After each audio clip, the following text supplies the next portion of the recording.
Kayla has no foundational math skills. We're really working from a deficit here. She doesn't return homework, and she significantly struggles with communicating her needs in the classroom. And she appears nervous and scared when she walks through the school environment. There are ongoing housing, food, finance issues for this family. They've been chronically homeless for years.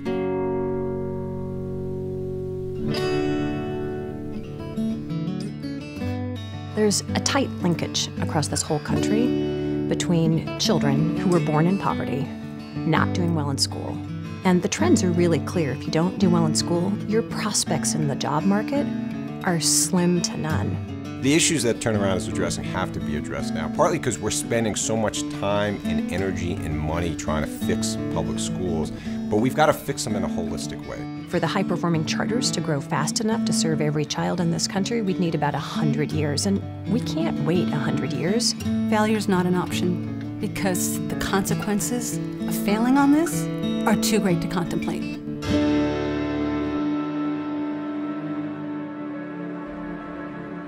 Kids growing up in poverty walk in the school door under an enormous amount of stress. This kind of stress, it shuts the brain down. These kids are not ready for learning. We're dealing with hunger, we're dealing with abuse, we're dealing with families that are broken apart, mothers and fathers incarcerated. Students don't leave crisis outside the school door. All that crisis comes into the school, and the crisis is in your classroom. It's scary walking into. There's a lot of just defiance and acting out and tears because children can't verbalize a lot of what they're feeling. So it takes you a little bit longer to get through the lesson. You have to constantly redirect. You have to constantly ask what's going on. I'd been a principal in DC for 4 years at a really highly successful school, and I volunteered to come and do the work here because of all my years teaching in Title I schools. I really thought I knew what I was getting into, and I had no idea. I was so in over my head. Grad schools are not preparing teachers to face what's out there. They just aren't.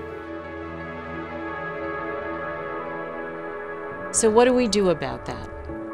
What we understand today is that poverty actually presents a recurring and predictable pattern of challenges to kids, to teachers, and to schools. And it's knowing that pattern that makes it possible to design an intervention to have a set of strategies that are specifically targeted to those challenges. And that's what Turnaround does. Why do schools need Turnaround? Turnaround has figured out that the highest poverty, lowest performing schools around the country face similar, recurring, and predictable challenges. Students experience extreme stress growing up in poverty and often don't come to school ready to learn. Teachers are unprepared to manage this stress when it shows up in their classrooms, and principals are burdened with a culture of failure they don't know how to fix. A school in this state is a machine that stopped working, stuck in failure. But Turnaround has a proven system to get these schools moving again. Here's how it works. The school hires a full-time social worker and lets Turnaround train every teacher for at least 1 hour per week. Turnaround sends in a team, a social work consultant, instructional coach, and program director to work intensively for 3 to 5 years. The team does 3 things. Builds a student support system that gets troubled students the help they need, making school safe for everyone. Trains teachers in effective classroom management techniques to engage and motivate every student. Helps principals implement a school-wide improvement plan to create a culture of success. These 3 things, done together, done well, get the gears turning and get schools moving again, so that teachers can teach with rigor and children can tackle and learn what they will need for college and beyond. One of the central things that Turnaround brings to a school and has brought to us is that idea that whatever the struggles are, whatever the obstacles are, there's a system that you can put in place. There are moves that you can make that are going to make things better. The things that we really used to be concerned about, the fighting, the cursing people out, they're just not concerns as much. They want to be successful. They want to learn. 1, 2, 3, 4, 5, 6, 7. So it's only 7 A's and 7 A's. That's 19. Good job. I want you to think about something that you're teaching this week that might lend itself well to appraising and coaching. You have 1 minute and 30 seconds. Go. I like the way you put that 2 up on the tens column. Give yourself a pat on the shoulder and a pat on the other shoulder. Stretch your arms wide, wrap them around yourself, give yourself a big squeeze. And what comes next? 4 kisses. Let's go. Our test scores when we started were in the low teens in terms of proficiency, with the majority of kids actually being below basic.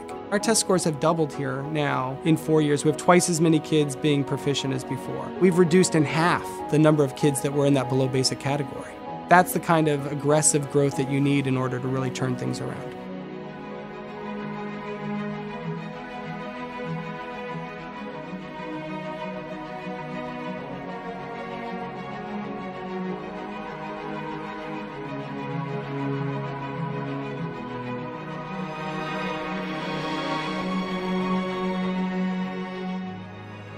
Building the right culture, dealing with the social issues in the school is what's going to unlock educational success going forward. And I think Turnaround recognizes that that is such a critical part of success here.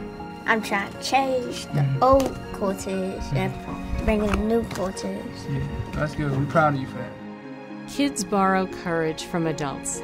They borrow hope from adults.